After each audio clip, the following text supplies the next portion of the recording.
Sebelum kita memulai pelajaran kita, Pak, minta satu orang maju ke depan untuk pimpin kita dalam doa. Saya, Pak. Silakan. Teman-teman, marilah kita berdoa dalam Bapa dan Putra dan Roh Kudus. Amin. Kemudian kepada Bapa, Putra dan Roh Kudus, seperti pada permulaan sekarang dan sepanjang segala abad. Amin. Dalam nama Bapa dan Putra dan Roh Kudus. Amin. Terima kasih anak. Baik, anak-anak, Pak akan absen ya. Selvi, Hadir, Pak. Abita, Hadir, Pak. Elin, Hadir, Pak. Wale, Apa, Pak? Afila, Apa? Alia. Hadir, Pak Guru.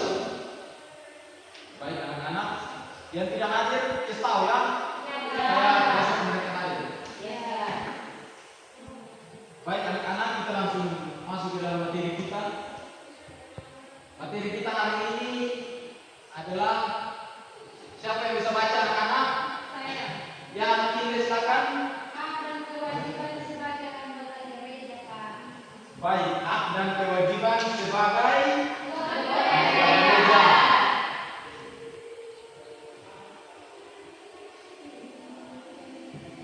Baik anak-anak, Pak punya pertanyaan mendasar untuk anak-anak. Apa yang anak-anak pahami tentang hak dan kewajiban anak-anak sebagai anggota gereja? Saya, Pak. Ya, silakan anak Marta. Hak itu saya berhak untuk mengikuti gereja. Kewajiban saya itu mengikuti aturan dan diam berikut, Pak. Itu saja. Baik, terima kasih anak Marta.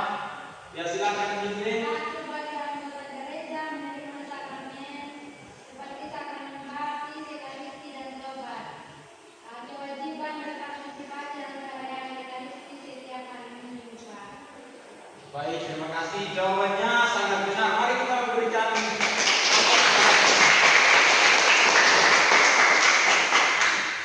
Jawaban anak-anak benar. Jadi sebentar mau ambil uang di Pak ya.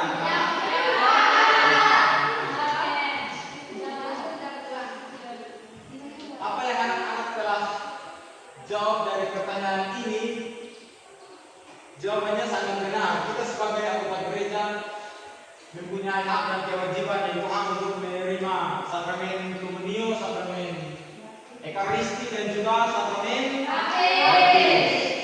Dan juga kita punya kewajiban untuk berpartisipasi dalam perayaan rohani, mengikuti misa, kerja bakti di gereja, latih kor. Oke, sekali ya anak-anak. Anak-anak kita punya. Baik anak-anak, tujuan dari pembelajaran kita hari ini ialah mengetahui dan memahami makna hak dan kewajiban sebagai anggota gereja. Yang kedua, menjelaskan bagaimana pentingnya keseimbangan antara hak dan kewajiban dalam kehidupan gereja. Yang ketiga, menunjukkan sikap kasih, tanggung jawab, dan pelayanan dalam kehidupan sehari-hari. Yang keempat, menunjukkan pesan makna tentang hak dan kewajiban.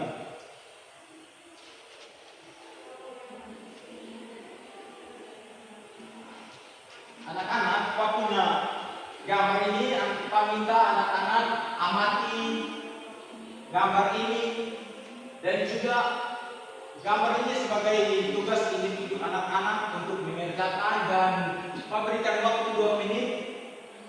Setelah mengamati, salah satu dari anak-anak bisa maju ke depan untuk menunjukkan gambar yang ini sedang membuat apa, dan juga seterusnya. Ya, silakan anak-anak untuk mengamati beberapa gambar tersebut. Anak-anak untuk maju ke depan dan menunjukkan gambar yang pertama ini ada buat apa, gambar yang kedua ada buat apa, dan ketiga ada buat apa. Silakan anak-anak. Ya, silakan anak ini.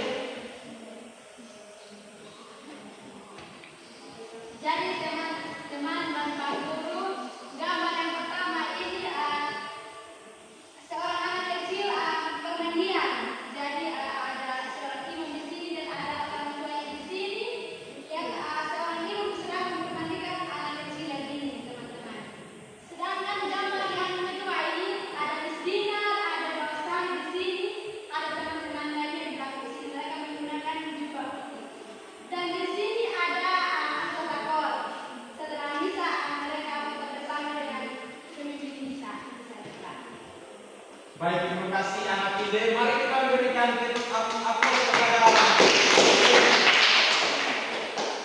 Kami minta kita semua berdiri untuk tekuk salam. Silakan.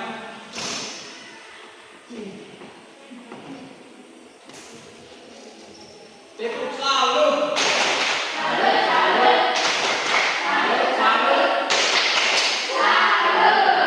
Baik, terima kasih anak-anak. Silakan duduk. Baik, teman kita sudah menjelaskan dari ketiga gambar ini. Gambar yang pertama ini sedang mengadakan permandian atau undi pertama. Yang kedua ini bistinan, yang ketiga para anggota KOR.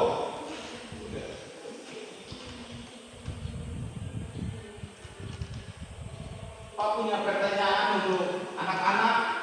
Apakah kalian tahu apa saja hak dan kewajiban kita sebagai umat Katolik? Kalau tadi hidup sebagai anggota gereja, kalau ini sebagai umat Katolik, di dalam gereja itu kita harus buat apa? Seperti yang tadi sudah dijelaskan di KOR ini, kita sebagai umat Katolik, kita punya hak dan kewajiban di dalam gereja seperti apa? Kalau kita ikut misa, kita punya hak untuk mendengarkan sabda Tuhan, firman Tuhan, menerima kurnia, dengan khotbah. baik anak-anak, hak dan kewajiban ini seperti yang tadi sudah dijelaskan, kita sebagai umat Katolik wajib untuk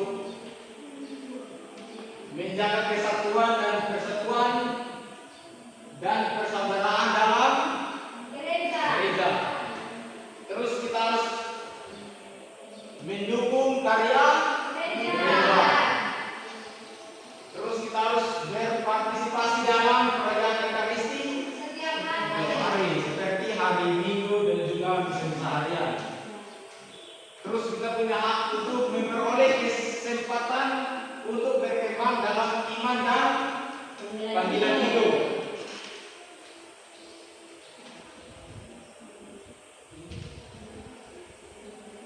Baik anak-anak, sekian pertemuan kita hari ini. Pak meminta salah satu anak untuk membaca kesimpulan. Baik, Pak. Ya, Yufren silakan membaca kesimpulan pada pertemuan hari ini. Kesimpulannya, menjadi anggota gereja berarti tidak hanya menerima hak rohani, tetapi juga bertanggung jawab untuk hidup secara iman, aktif dalam persekutuan, dan menjadi saksi Kristus dalam segala tindakan. Baik, terima kasih anak Yufren. Mari kita berikan aplaus kepada Yufren. Baik, dari kesimpulan yang Pak ambil ini, kita sebagai anggota gereja berarti tidak hanya menerima hak rohani, tetapi juga kita harus bertanggung jawab untuk hidup secara iman, aktif dalam persekutuan, dan juga menjadi saksi Kristus dalam segala tindakan dan perbuatan kita. Anak-anak. Baik anak-anak, sekian pertemuan kita pada siang hari ini. Kita akan lanjut minggu depan ya anak-anak. Beritahu mereka yang tidak hadir bahwa besok harus hadir, harus rajin sekolah ya anak-anak.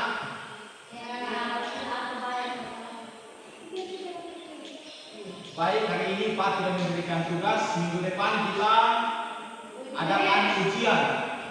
Jadi silakan mendalami materi-materi yang sudah Pak ajarkan ini agar minggu depan bisa mengisi ujian dengan baik, soal-soal dengan baik anak-anak.